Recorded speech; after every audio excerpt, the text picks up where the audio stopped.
cita textual está conmigo un amigo y politólogo, Edgar Ortiz Arellano. Muy buenas tardes, Edgar, ¿cómo estás? Bien, gracias, Laura, gusto saludarte. Pues A bueno, ti y a todo tu auditorio. muchas gracias. Pues platicamos con usted el año pasado, justo antes de del inicio de las campañas. Ujú. Ya arrancaron formalmente y bueno, me gustaría conocer una primera visión que usted tiene sobre el inicio de la jornada electoral.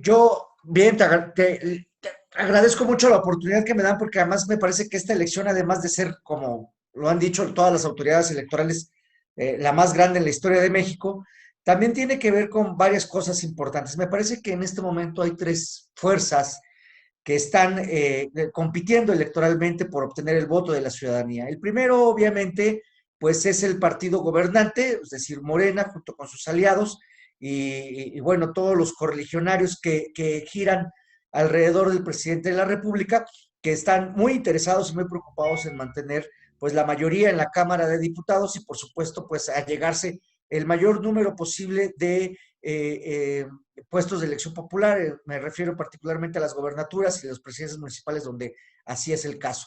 Entonces, para ellos es muy importante porque eso va a ser relevante para la continuidad del proyecto del presidente y de lo que él pretende de construcción de país. Morena ahí tiene un reto muy importante en el sentido de que no es lo mismo hacer campaña con el presidente López Obrador que ya hacerla sin él. Entonces, los candidatos realmente van a tener que trabajar muy fuerte, ya no van a poder colgarse, como se dice coloquialmente, de la figura del presidente y pues se van a enfrentar a fuerzas políticamente muy organizadas.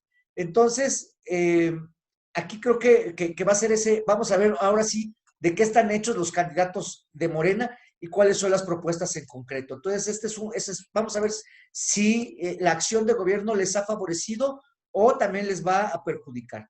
La segunda fuerza que está en lucha, en esta lucha política, pues son los tres principales partidos a nivel nacional, PAN, PRI, PRD, que en la mayoría de las candidaturas, salvo algunas excepciones, han decidido coaligarse, hacer una coalición, y que bueno, pues están con todo el discurso de quitarle la Cámara de Diputados a Morena, cosa que también honestamente lo veo complicado. La verdad es que las encuestas siguen favoreciendo a Morena, pero todavía falta mucho para la elección. En 3 meses suceden muchas cosas.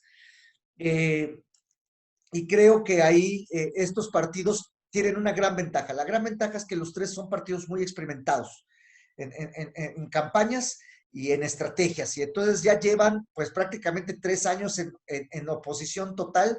Entonces podría ser una gran ventaja para ellos. Tenemos también el caso de las elecciones pasadas, donde vimos que prácticamente en Coahuila y en Hidalgo, la fuerza organizada en particular del PRI derrotó francamente a Morena sin mayor trámite. Y ese escenario puede volver a sucederse en algunos estados. Entonces, tienen que estar muy pendientes. Ya hay algunos estados donde Morena se creía el triunfador absoluto y pues prácticamente está en empate técnico. No está tan fácil así, y en otros va arriba. Pero eso no significa que esté completamente consolidada la oposición. La verdad es que le falta todavía más punch, le falta mucha más fuerza y también habrá que ver los candidatos. El gran problema con los partidos siempre, una cosa son las encuestas con los partidos y otra cosa son las encuestas con los candidatos. Y normalmente todos los partidos ya cuando salen los candidatos se van abajo, ¿no? Los candidatos son pésimos. Y la tercera fuerza, estamos viendo a estos nuevos partidos, algunos ya muy claramente identificados con Morena, pero que de todas maneras, por ser nuevos partidos de nueva creación, no pueden ir en alianza con Morena y tienen que garantizar el 3% del registro. Entonces, estamos viendo a muchos candidatos que están ahí nuevos, muchos muy nobles, en el sentido de que no es su primera participación política, pero bueno, los partidos están haciendo su intento por conservar el 3%, ¿no?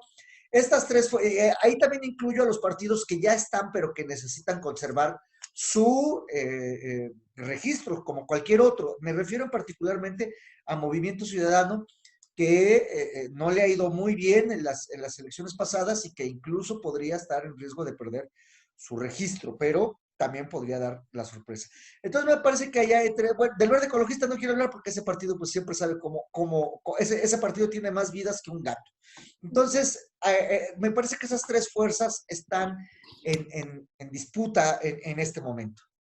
Me gustaría tocar un primer punto. el nivel de candidatos.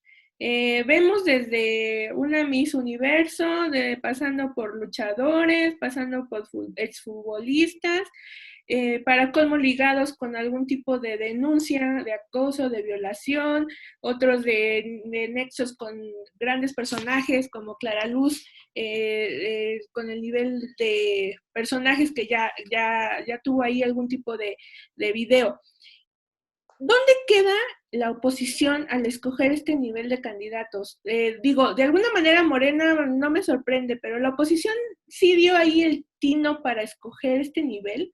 ¿A ti Lo, cómo lo te que, deja como ciudadano? Como lo que ciudadano. pasa es que ese es el nivel. Ujú. Desafortunadamente, ese es el nivel al que ha llegado la política, pero que también la ciudadanía lo ha permitido. Voy a poner un ejemplo, por supuesto, no quiero que se tome a mal, pero en el estado de Morelos gobierna un exfutbolista, Ujú. un, un futbolista muy talentoso, muy popular, que no dudo que sea un hombre extraordinario, con muchas cualidades personales y profesionales, pero no es un político, ¿no? Y bueno, y además también recordaremos que hubo ahí un escándalo, porque en realidad casi lo habían contratado, había un contrato ahí firmado de que él recibía ciertas cosas a cambio de hacer campaña, etcétera. Y podemos, pongo ese caso, pero a fin de cuentas la ciudadanía lo eligió, o sea, los partidos no lo pusieron, no obligaron a nadie a votar por él más que la misma gente.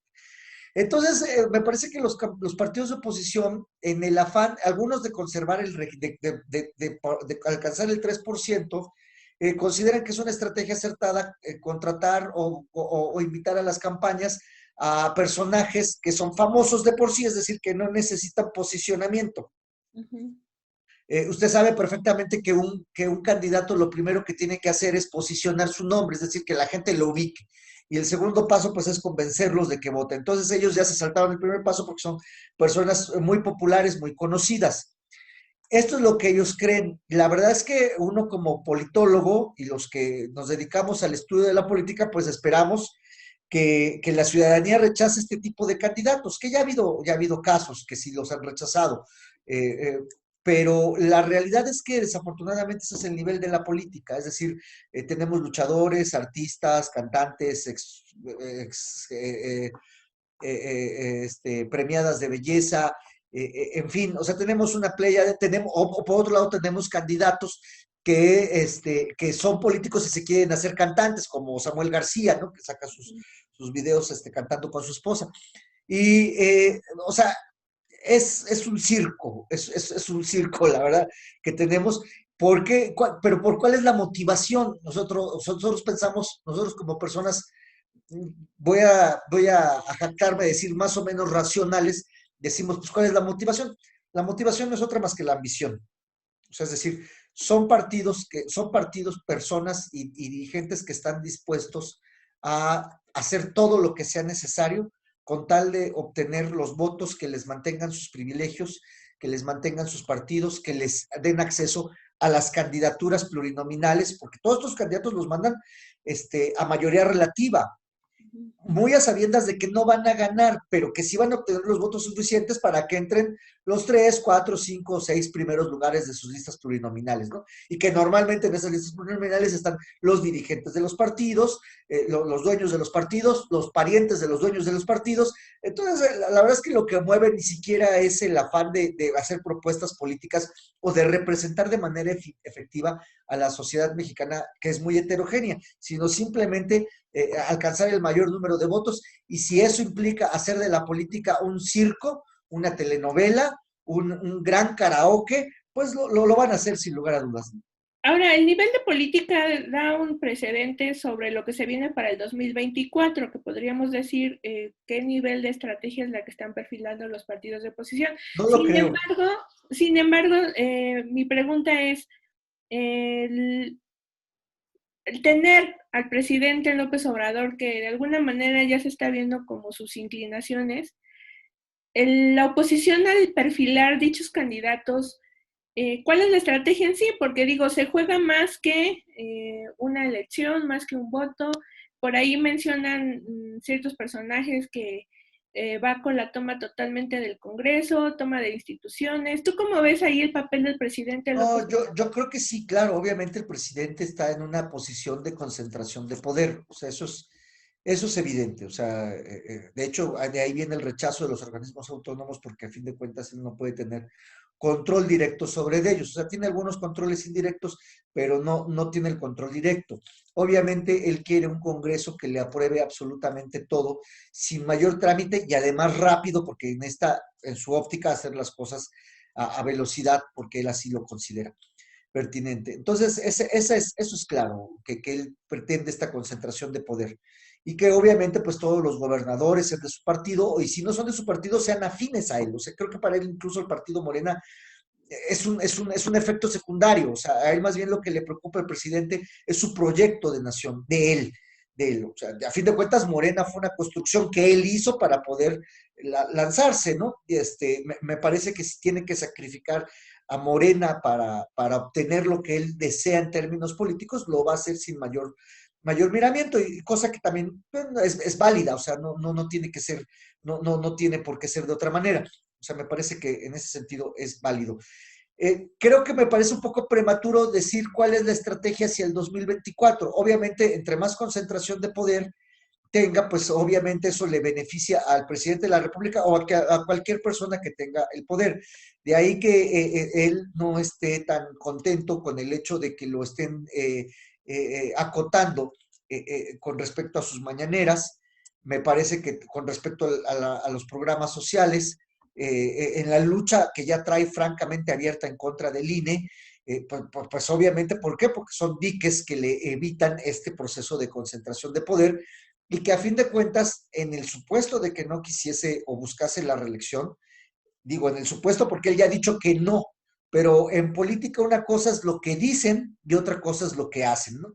Y nosotros como científicos de la política, como usted lo es también, lo sabe perfectamente, debemos de fijarnos en lo que hacen y no en lo que dicen. Entonces el presidente dice que no se va a reelegir, que no está buscando eso. Bueno, vamos a ver qué es lo que sucede en un par de años. Pero lo que sí es cierto es que él, suponiendo que no busca la reelección, va a querer una transición de poder que le ayude a transitar de manera pacífica, en primer lugar, y segundo, que le dé continuidad a la serie de proyectos que él haga, y sin mayor problemática o sin mayor problema. A él y a cualquier otro político le gustaría ese escenario. Entonces, pero también me parece que la estrategia es debilitar a todos los actores políticos, incluyendo a los actores políticos cercanos a él, para entonces sí ser el eje de la vida política del país, como fueron los presidentes durante de 1929 hasta el año 1999, ¿no? O sea, así me parece que quiere construir igualmente el presidente ese proyecto. Entonces la estrategia va hacia debilitar a todos los actores políticos, incluso a los propios miembros de su gabinete. Si usted observa, ¿cuántos son los miembros del gabinete que realmente están en los medios? No hay ninguno. Ujú. El que más está es Marcelo Ebrard, ¿no? Y Pero bueno, porque le resuelve, ¿no? sí, claro, exacto, porque es un hombre que resuelve. O sea, si no fuera por Marcelo Ebrard, quién sabe en cuáles estaríamos, en qué Exacto. circunstancias estaríamos. Y pues los de salud, porque tienen que estar. Y obviamente, pues los otros que brillan, pues son los militares, por muchas razones, que ese sería otro tema de discusión. Pero de ahí en fuera no hay prácticamente ningún secretario de Estado que esté, digamos, en el eje. ¿Por qué? Porque no es el estilo del presidente. Sí, no lo permite No tampoco. lo permite ni lo va a permitir. ¿Por qué? Porque él quiere ser ese eje que a fin de cuentas sea el que decida de manera unilateral cómo va a ser el proceso de transición de cambio de poderes en el 2024. Lo que sí podemos adelantar es que si la oposición logra, si bien no arrebatarle la mayoría simple a, a Morena, lo que sí va a hacer es complicarle la mayoría absoluta y la mayoría calificada. Y entonces ahí sí, la oposición puede hacer cosas importantes, pero creo que a la oposición le faltan líderes. Eso es lo que yo no observo, no veo ahorita momentáneamente que haya verdaderamente algún líder. Obviamente están los líderes formales, los dirigentes de los partidos, pero no, quizás en los gobernadores, en los nuevos gobernadores electos, surja algún liderazgo importante que pudiese hacerle contrapeso al presidente y entonces así unificará la oposición y eso le complicaría sumamente el escenario de los planes del presidente. Es decir, que por ejemplo, si bien no ganan mayoría, mantienen, digamos, con la misma postura ahorita la Cámara de Diputados, no una totalidad, pero sí una mayoría, pero la posición pesa de alguna manera, sería como un fracaso para los partidos y los aliados. ¿Es así como lo perfilas? Claro, hay que mencionar algo importante. Ningún partido en el gobierno ha conservado la mayoría absoluta en el Congreso de la Unión en la elección intermedia, desde 1997. No lo hay. No hay ningún partido, ni los del PRI ni los del PAN cuando estuvieron, han conservado la mayoría absoluta la mayoría calificada, perdón, en la Cámara de Diputados. Entonces, eso es sintomático. ¿Por qué? Pues, porque hay desgaste natural del gobierno y entonces eso provoca que el electorado no vote tanto por el partido en el gobierno. O sea, eso es algo, digamos, que ya se tiene previsto. Entonces, probablemente de entrada Morena, lo que sí podemos prever con certeza es que no va a tener el mismo número de diputados que ahora tiene. O sea, la expectativa es que pierda entre 20 o 30 diputados. O sea, esa sería la expectativa. Pero aún así tendría que tener una fuerza, seguiría siendo mayoría. Obviamente la oposición está soñando con que se va a quedar, que Morena va a perder abruptamente y ahora la mayoría la va a tener la coalición, cosa que no va a suceder. O sea, no es tan sencillo ni es tan fácil y menos con el nivel de candidatos que propuso PRI, PAN, PRD, o sea, hay candidatos que simplemente no dan, y luego si revisan las listas de plurinominales, pues menos da, y ahí lo que tiene la fortaleza esta alianza, pues este bloque opositor, pues son los candidatos a gobernadores, que la verdad es que sí hay algunos, no todos, pero la mayoría tienen mucha experiencia, son muy conocidos, algunos tienen muy buena imagen, estoy pensando por ejemplo en el caso de Chihuahua, que ahí fue el PAN solo, la candidata es una candidata muy buena, tiene una buena trayectoria, tiene una buena imagen, nada más que ahí está recibiendo fuego amigo, el candidato de Nuevo León por parte de este bloque opositor es buen candidato, sabe lo que está haciendo, no va mal por el camino, también el candidato de Sonora, también es, o sea, en fin, o sea, hay candidatos muy Para interesantes dar que pelea. pueden dar una pelea muy importante a Morena, o sea, es decir, si los de Morena pensaban que tenían ganado ya así como que todas las gobernaturas, pues la realidad es que no es así, salvo dos, tres casos, estoy pensando en el caso de Colima, estoy pensando en el caso de Guerrero, si es que Félix Salgado Macedonio se queda con la candidatura, porque independientemente de que ese es un mal personaje, pues las encuestas sí lo favorecen. Uh -huh. Y bueno, pues una cosa es lo que nosotros digamos y otra cosa es lo que quiera el pueblo de Guerrero, ¿no?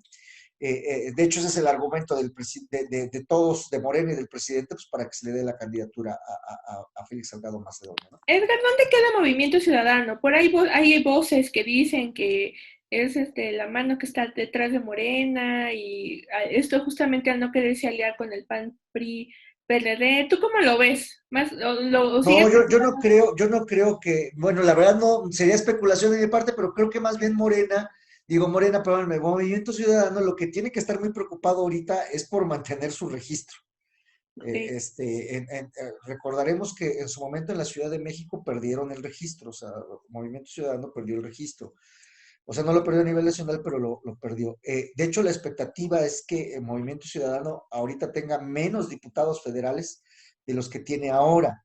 Entonces, creo que el Movimiento Ciudadano, si está meciendo la cuna, más bien tendría que dejar de mecer la cuna y dedicarse de lleno O sea, sí a podría su... quitar algunos votos a Morena. Y Sí, ahí, claro, sí, yo creo que sí hacen una buena campaña, sí. De hecho, me parece que en el caso de Nuevo León eso es lo que está pasando. O sea, Samuel García no me parece el prototipo del político, pero pues, yo creo que los porcentajes que trae, que son bastante buenos, le caerían muy bien a la candidata de Morena, ¿no? A Clara, creo que le caerían muy bien y con eso fácilmente rebasaría a al candidato de la alianza PRI-PAN PRD. Ahora, Edgar, en la cuestión de Félix Salgado y Raúl Morón, con todo este relajo que hicieron en el INE y en el tribunal, ¿cómo ves ahí esto? ¿Es un panorama de lo que se puede venir justo después del 6 de junio? Sí, claro, claro. Lo que pasa es que, o sea, primero hay un movimiento que Félix Salgado no sea porque está acusado de un proceso de violación. Ok, correcto.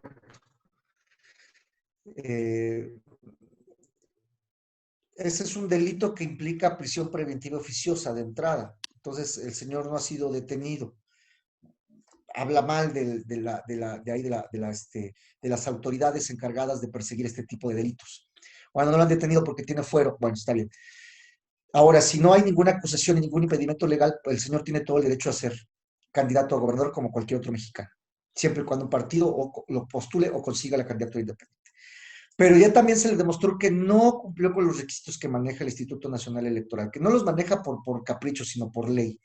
Y el hecho de que Morena quiera a presionar al Instituto Electoral a denostarlo, para obligarlo a que le entreguen la candidatura al Instituto Nacional Electoral y al Tribunal Electoral, que los presionen para que entregue la candidatura a Félix Salgado Macedonio no puede ser. Pero esto es muy peligroso porque atenta con todas las instituciones democráticas del país. Y Morena no lo ve ahorita, pero el perjudicado al mediano plazo también va a ser Morena. Morena y el propio gobierno del presidente, porque si ahorita vulneran a la autoridad electoral, tanto la administrativa como la jurisdiccional, al rato cualquier actor político que no esté de acuerdo con las decisiones legalmente establecidas se va a amotinar, voy a utilizar la palabra, se va a amotinar, va a presionar políticamente y llegar hasta lo que ellos consideran en algunos casos sus últimas consecuencias, cualquiera que esas, entiendas de lo que se quiere entender por últimas consecuencias. Y eso va a provocar inestabilidad e ingobernabilidad en el país, porque cualquier entidad, cualquier actor político, insisto, se va a querer resistir a la aplicación de la ley. Y pues eso no puede ser en un país democrático y en un país donde la tranquilidad y la paz es lo que más quieren los mexicanos ahorita. Ya por último, quisiera preguntarte tu opinión. Varios columnistas han mencionado esta carta que firmaron el presidente de México y el presidente de Bolivia, con el fin de que la OEA no intervenga o no exponga justamente en cuestión electoral por todo este golpe de Estado que hubo en Bolivia y demás. Muy pocas personas pudieron identificar esa señal encaminada más justo a desconocer a la autoridad electoral y justo encaminado a gobiernos con dictaduras. Desde tu punto de vista, con todo este panorama del presidente, de su forma de ver, del partido, de esta firma de convenio de evitar que la OEA haga pronunciamientos en cuestiones electorales, ¿hay señales encaminadas, se fortalecen en esas advertencias de dictadura? Sí, claro, es una advertencia de un posible retroceso autoritario. El que nada debe, nada teme. Si las elecciones son libres, democráticas, equitativas, legales, y la autoridad se mueve con imparcialidad y apego a la norma y al derecho, no hay nada que temer. No tenemos que tener, un verdadero demócrata no le tiene miedo a la crítica, sea interna o externa. Un verdadero demócrata hace todo con transparencia, apegado a derecho, no a lo que su voluntad le dice, sino a lo que marca la norma y la ley. Un verdadero demócrata es una persona que participa, pero que además respeta las instituciones. Entonces, el caso de Bolivia es un caso muy particular porque efectivamente sufrió un golpe de Estado, después los partidarios del presidente Evo Morales regresaron y me parece que aquí por parte del gobierno mexicano no hay claridad en cuanto a la política exterior, es decir, por un lado no se declara que se sostiene conforme los principios de la doctrina Estrada, que además están en la Constitución, y la no intervención en asuntos extranjeros, pero sí mandamos un avión militar para rescatar al expresidente Evo Morales. Pero nos incomoda si Estados Unidos critica por alguna situación, en el caso específico que hizo ahí un señalamiento sobre la persona que dirige Notimex. Y el presidente se molestó bastante. Recordarás que en su mañanera ahí habló de que no era así, que por qué se hablaba. Y ahorita le incomoda, ahora sí que le incomoda por adelantado si es que la OEA opina algo. México es un país históricamente, a pesar de que fue un régimen autoritario, paradójicamente, fue un país, ha sido un país que ha participado en todos los organismos internacionales, la Guerra Mundial, en la construcción del Banco Mundial, del Fondo Monetario, de Naciones Unidas, de la OEA, y que ahora por adelantado diga, no, yo no voy a opinar o me parece que no es correcto que me digan qué es lo que debo o no debo de hacer, pues ese precisamente era uno de los discursos que el régimen autoritario, que el presidente dice combatir, esgrimió durante muchos años, es decir, se apoyó en la doctrina Estrada para decir, nosotros no intervenimos ni opinamos en los asuntos de los demás, pero yo a cambio tampoco, yo también pido que nadie opine ni me diga nada de lo que yo hago aquí adentro. Y no, bajo ninguna circunstancia podemos volver a esa época. Somos parte de un sistema internacional, somos parte de un orden global, nos guste o no, y siempre la apertura en todos los sentidos va a ser lo mejor para los mexicanos y para todos los países. Perfecto, pues se vienen tiempos difíciles, vamos a estar en contacto para ir viendo y analizando los momentos. Claro que sí, claro que sí, ¿Y un claro que último sí. comentario que quieras agregar? No, pues va a ser muy interesante invitar a la gente a votar, que voten por la preferencia política que más les parezca conveniente a sus intereses, que más les guste, que más les agrade, pero es importante que toda la ciudadanía participe, que estemos muy pendientes, que les exijamos a los candidatos de todos los partidos cuáles son las propuestas concretas para solucionar y resolver los problemas del día a día que los mexicanos vivimos, cómo vamos a reactivar la economía, cómo vamos a resolver la pandemia, cómo vamos a acelerar la vacunación, cómo vamos a prever posibles pandemias en el futuro, qué pasa con los asuntos de la inflación. No sé si lo ve la gente, pero cada vez los productos básicos suben cada día más. Cada vez uno con menos dinero, con más dinero tiene que comprar menos. Entonces hay mucha serie de problemas que están ahí y que sí le tocan a los políticos resolverlos. Entonces hay que estar muy pendientes de los candidatos, decirles cómo van a ayudarnos y cómo van a ayudarnos no porque sea su gusto, sino porque es su obligación, porque para eso son nuestros representantes. Decirle a la gente que no se deje comprar su voto, que no caiga en el clientelismo político, que no tenga miedo de los políticos que amedrenten o amenacen a cambio de los votos, ¿no? Usted siéntase en libertad de votar por quien usted considere pertinente, haga las denuncias pertinentes y sobre todo que estemos en mucha tranquilidad. Somos un pueblo que nos gusta la paz. A pesar de la violencia que vivimos, somos un pueblo que nos gusta la paz. Entonces hay que estar muy, muy tranquilos y muy pendientes, muy observadores de lo que está sucediendo en el ambiente electoral. Y sin lugar a dudas va a ser sumamente interesante y todos vamos a aprender mucho.